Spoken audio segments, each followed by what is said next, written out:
Hello, and welcome back to the Loco Files. In today's episode, we'll be covering a rather unique engine.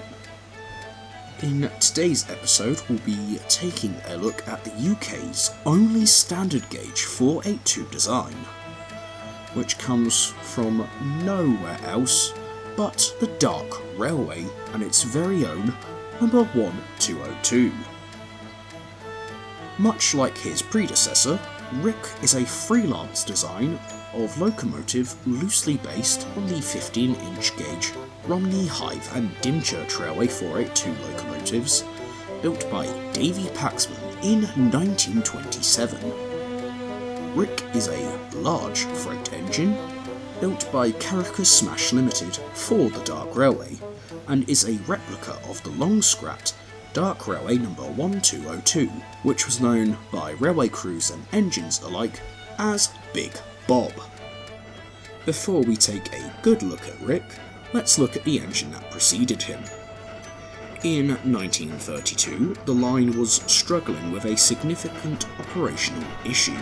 The railway's industrial hub was located at Meercoombe Industrial Estate, which sat on a steeply graded 3-mile branch line leaving the main line at Manston Ford Junction. On this branch, the railway passed through a half-mile-long gasworks tunnel, which burrowed underneath the city's gasworks on a rolling 1:35 gradient, which continued for a further half-mile once clear of the tunnel. Being steam-worked, this tunnel and incline was the cause of many problems for the railway, with instances of rollbacks, near suffocation of locomotive crews, and inability for longer and heavier freight trains to crest the incline without several locomotives in use both as pilots and bankers being frequent. There are known cases of up to 4 locomotives being required to assist freight ascending the incline, which was both dangerous for locomotive crews and incurred prohibitively expensive running costs. Due to this, Lord Theodore Dark came up with the idea that he believed would solve this issue. Considered quite unusual and introverted, Lord Dark decided that a large single-unit steam locomotive would be required to work the incline, with his design brief being for a large boilered 482 configuration engine able to haul up to 1,000 tons unassisted through the tunnel and up the incline. Lord Dark took a large amount of inspiration from the Romney, Hythe and Dymchurch Railway 482s, dubbed as Mountains, and believed it would generate a great deal of publicity for the railway by having the UK's only standard gauge mountain locomotive. With this in mind, he came up with a design brief and submitted it to 2 private companies, the North British Locomotive Company based in Glasgow and Bayer Peacock in Manchester. The former company branded the design as a foolish and impractical endeavour, but responded with a heavily modified design, changing the wheel arrangement to a 282 Mikado for Lord Dark to consider. This iteration would have had a working boiler pressure of 220 psi, come with conventional Walschaerts valve gear, and would be capable of hauling 700 tons unassisted.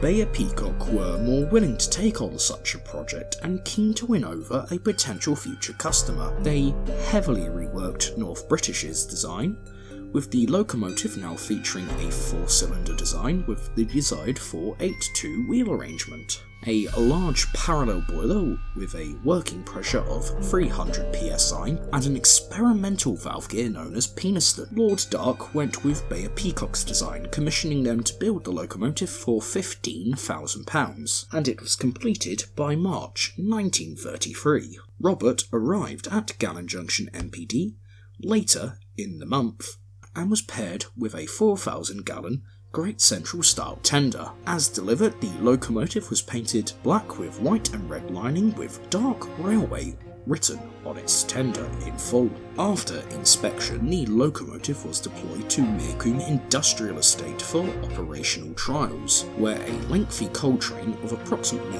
1,000 tons had been prepared for haulage tests. Arriving at the estate, the locomotive was coupled to the coal train and ordered to attempt the climb to Manston 4. When the locomotive was coupled up and began moving, the coupling between the tender and first wagon snapped clean off, surely a somewhat embarrassing testament to the sheer power that this locomotive produced. Once the necessary repairs were finished, a second attempt was made. 1202 glided out of the yard with ease, proving Bayer Peacock's design to be successful. However, this success would be short-lived. Over the next few months, various issues would begin to surface, with by far the biggest stemming from the experimental Peniston valve gear, which was overly complicated and complex to maintain.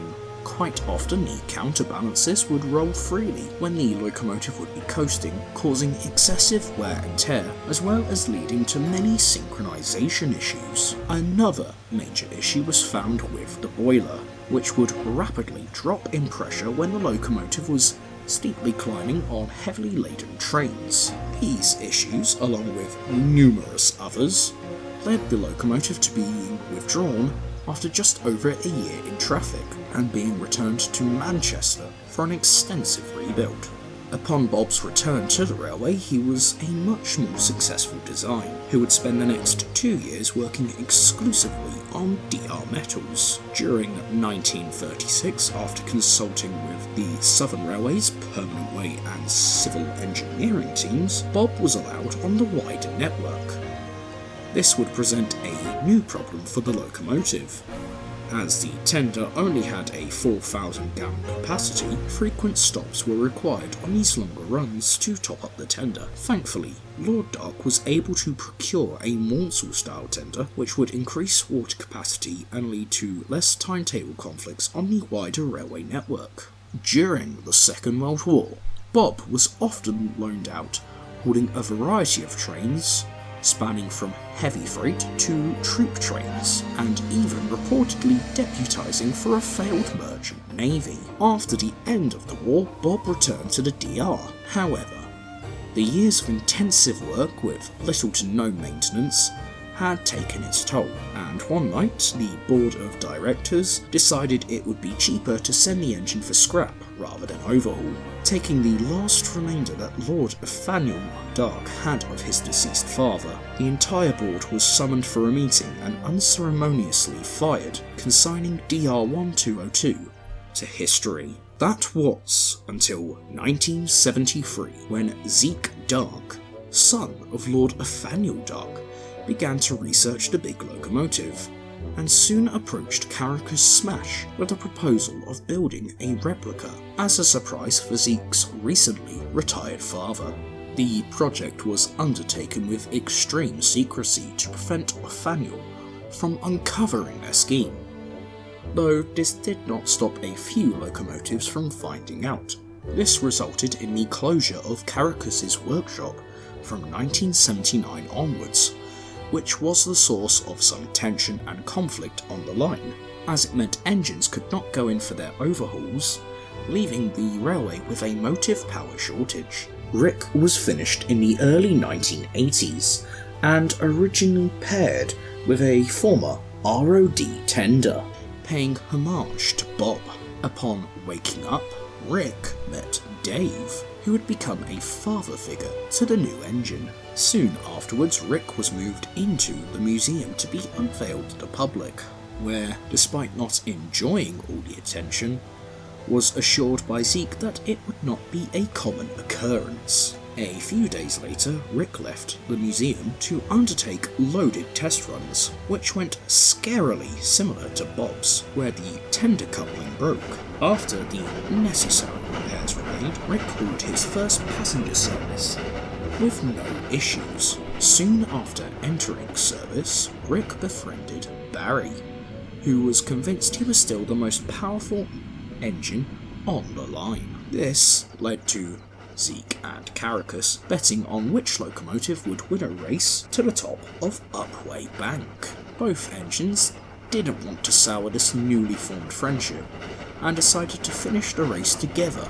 At the same time, Rick was keen to learn about his predecessor upon learning he was a replica, and sought out Theo and Otto, who would definitely have known about the original 1202. When the three finally met, Rick was shocked to discover that his predecessor was a massive bully who had left the twins traumatised after a particularly vicious encounter at the quarry one night in 1945. Whilst this left Rick troubled, he was reassured by both Dave and Zeke that just because he was a replica of Big Bob, that didn't mean he couldn't forge his own legacy separate from him. With this in mind, Rick became determined to do just that. Soon after these revelations, Rick was paired with an 8-wheeled tender and painted in DR Line Green. The twins weren't the only engines who had a run-in with Big Bob,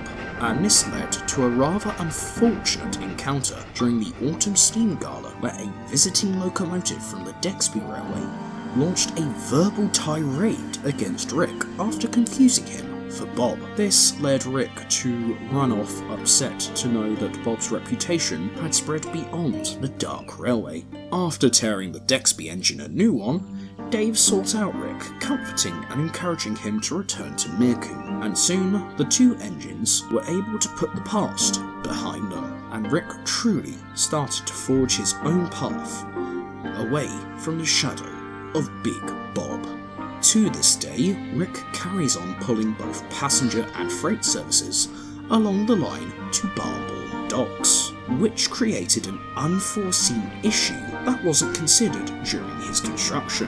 When the railway first reached Barbourne, local residents would become confused by Rick's whistle, as it sounded very similar to that of a cruise ship. This would be rectified by crews being asked to not blow his whistle within the vicinity of the docks. Whether Rick does eventually leave the DR to visit other heritage railways and continue to break away from Big Bob is yet to be seen, but no doubt this will be explored in future seasons of the Dark Railway series. I would like to thank you all for watching and listening, and a special thank you to Tom of DDJP for allowing me to cover his locomotive. If you enjoyed this episode, please feel free to like, comment and subscribe. How do you think a standard gauge 482 would have worked on the British Railway network in real life? Once again, thank you all for watching, and I'll catch you guys in the next video. Thank you, and goodbye.